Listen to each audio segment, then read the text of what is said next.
Hello friends, welcome to my channel. મિત્રો, LLB admission 2025-26 માટેના third ફેઝની નોટિફિકેશન આવી ગઈ છે અને સાથે જો તમે ફર્સ્ટ અને સેકન્ડ ફેઝમાં રજિસ્ટ્રેશન કરવાનું ચૂકી ગયા હશો તો પણ તમે આ થર્ડ ફેઝમાં નવેસરથી રજિસ્ટ્રેશન પણ કરી શકશો.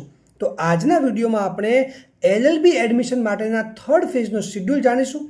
સાથે શું આ ફેઝમાં ગ્રાન્ટીનેડ લો કોલેજીસમાં એડમિશન શરૂ થશે કે નહીં એ પણ જણાવીશ.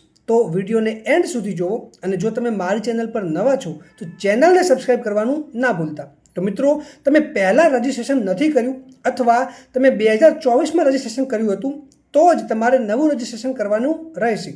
બાકી તમારે નવું રજિસ્ટ્રેશન કરવાની જરૂર નથી.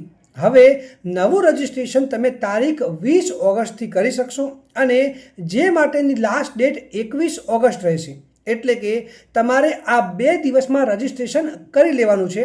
યા જો ડિટેલ્સ ફિલ કરવાની બાકી હોય યા કોલેજીસની ચોઇસ બાકી હોય તો એ કરી દેવાની છે અને ફાઇનલ સબમિટ કરી દેવાનું છે. હવે મિત્રો, જે લોકો એ ફર્સ્ટ અને સેકન્ડ રાઉન્ડમાં કોલેજમાં એડમિશન કન્ફર્મ થઈ ગયા પછી રદ કરાવ્યું હોય યા પછી એમના ફોર્મમાં કોઈ ભૂલના કારણે કોલેજ દ્વારા ફોર્મ રદ કરવામાં આવ્યું હોય યા પછી જે લોકો તેમની ચોઇસ બદલવા માંગે છે એ લોકોએ ફરીથી નજીકના વેરિફિકેશન સેન્ટર પર જઈને વેરિફિકેશન કરાવવાનું રહેશે. આ માટે તમને તમારા ડેશબોર્ડમાં ડિટેલ્સ મળશે જ્યાં લખ્યું હશે કે ફરી વેરિફિકેશનની જરૂર છે કે નહીં. હવે મિત્રો, જે સ્ટુડન્ટ્સે પહેલાં ડોક્યુમેન્ટ્સ વેરિફિકેશન નહોતું કરાવ્યું એ સ્ટુડન્ટ્સે પણ વેરિફિકેશન કરાવવાનું રહેશે. જે વેરિફિકેશન 20 ઓગસ્ટથી 22 ઓગસ્ટ સુધીમાં કરાવવાનું રહેશે. જેમાં તમારે જીકાસ પર ભરેલ એપ્લિકેશન ફોર્મ તથા તમારા બધા જ ઓરિજિનલ ડોક્યુમેન્ટ્સ લઈને નજીકના વેરિફિકેશન સેન્ટર પર જવાનું રહેશે. હવે 23 ઓગસ્ટના રોજ ટેકનિકલ પ્રોસેસ રહેશે તથા 25 ઓગસ્ટના રોજ 7th રાઉન્ડ બહાર પાડવામાં આવશે. હવે મિત્રો, આ યરથી અલગ રાઉન્ડમાં તમે અલગથી ચોઇસ નહીં કરી શકો. તમે પહેલાં જે કોલેજીસ ચોઇસ કરી હશે તમારું એ જ કોલેજમાંથી મેરિટ બનાવવામાં આવશે. પછી 25 ઓગસ્ટના રોજ તમને કોલેજીસ દ્વારા ઓફર આપવામાં આવશે અને તમને એ તમારી પ્રોફાઇલના ડેશબોર્ડમાં જોવા મળશે. હવે મિત્રો, જો તમને એક કરતાં વધારે ઓફર મળેલ હોય તો તમે તમને પસંદ હોય તે કોલેજને સિલેક્ટ કરીને ઓટીપી થ્રુ કન્ફર્મ કરી શકો છો. પછી એ ઓફર લેટર લઈને તથા તમારા તમામ ઓરિજિનલ ડોક્યુમેન્ટ્સ અને એની એક સેલ્ફ અટેસ્ટેડ કોપી લઈને એ કોલેજમાં રિપોર્ટિંગ કરાવવાનું રહેશે. પછી તમારે કોલેજની ફીસ પે કરવાની રહેશે અને એડમિશન કન્ફર્મ કરાવવાનું રહેશે. હવે મિત્રો, જે સ્ટુડન્ટ્સને 7th રાઉન્ડમાં એક પણ કોલેજ દ્વારા ઓફર આપવામાં આવતી નથી એમને કશું જ કરવાની જરૂર નથી. તમારે આગળ 8th રાઉન્ડની રાહ જોવાની છે. હવે મિત્રો, એક ખાસ ઇન્ફોર્મેશન કે તમે તમારી પસંદની કોલેજ ફરીથી 8th રાઉન્ડ કે 9th રાઉન્ડમાં સિલેક્ટ નહીં કરી શકો.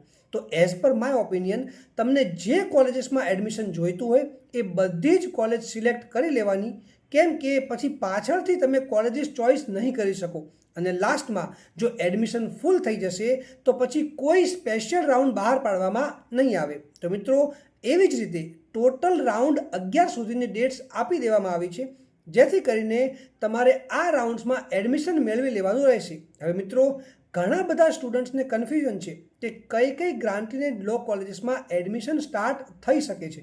તો મિત્રો, આ કોલેજીસના લિસ્ટની પીડીએફ તમને મારા વોટ્સએપ ગ્રુપમાંથી મળી જશે અને જેની લિંક હું તમને કમેન્ટ સેક્શનમાં આપી દઈશ. અને મિત્રો, એડમિશન માટે રાઉન્ડ 11ની ડેટ 30 ઓગસ્ટ છે.